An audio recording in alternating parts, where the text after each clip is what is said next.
Okay, let's read Colossians 2, 3, and 4. You already read Corinthians 1 Corinthians 13:9. Sorry. 1 Corinthians 13:9. For we know in part, and we prophesy in part. Amen. Amen. Did I make that up? No. For we know and we. Prophesy in part. So who is standing or who will stand and say they know all about God? Don't say this. They choose what they want you to say. We know in part and we prophesy in part because we can't have all the knowledge. We just need to keep growing. The problem is we have to build that faith. My goal today is that nobody in this church should should say, I know everything about God. My goal is for us to know that we still have to grow. Without growth, we will be a dormant church. And growth only comes from learning. Growth only comes by teaching. If you don't learn and if they don't teach you, how are you going to grow? If the teacher too doesn't know what he's teaching you, you cannot pass. So the person that's teaching has to know what they're telling you. And then now you follow it and it makes sense, and now you can get somewhere.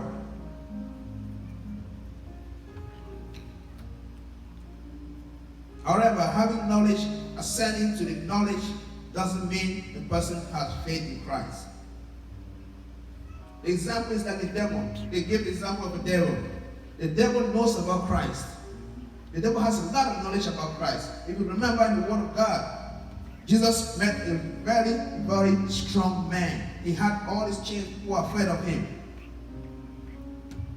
What they asked, he said, we know you are Christ, Son of the living God. Have you come to destroy us before our time? They know him.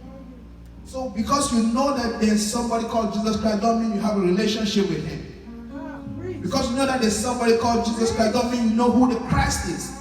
The Christ is the most important thing you have to know. If you know Christ, the difference is clear. If you know Christ, the difference is clear. Because the devil already know him. But what happened? Jesus did not destroy them. Because everything in life has its time. Everything in life has what? It's time.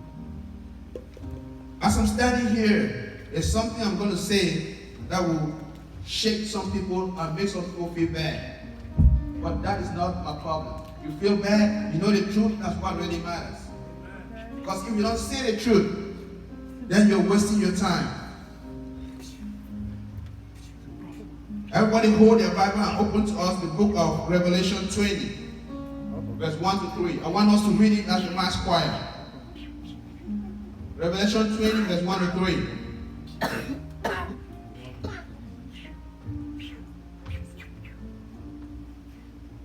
When we're ready, we'll say amen.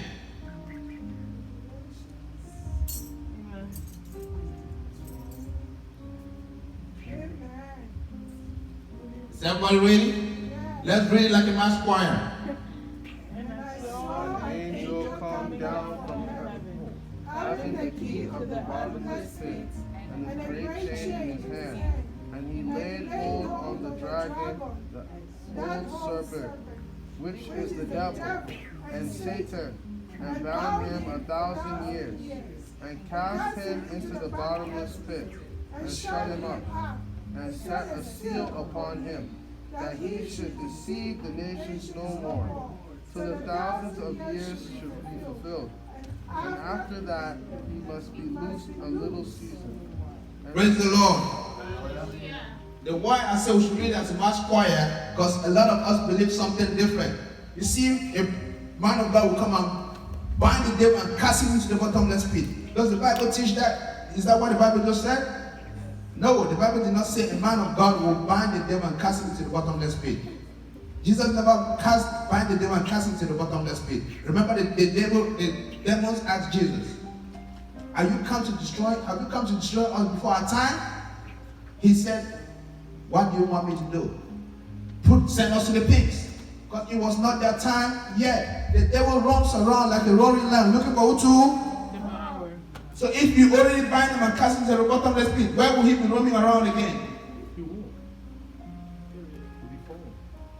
I ask this question again. If you bind the devil and cast him to the bottomless pit, will he still be here roaming around? No.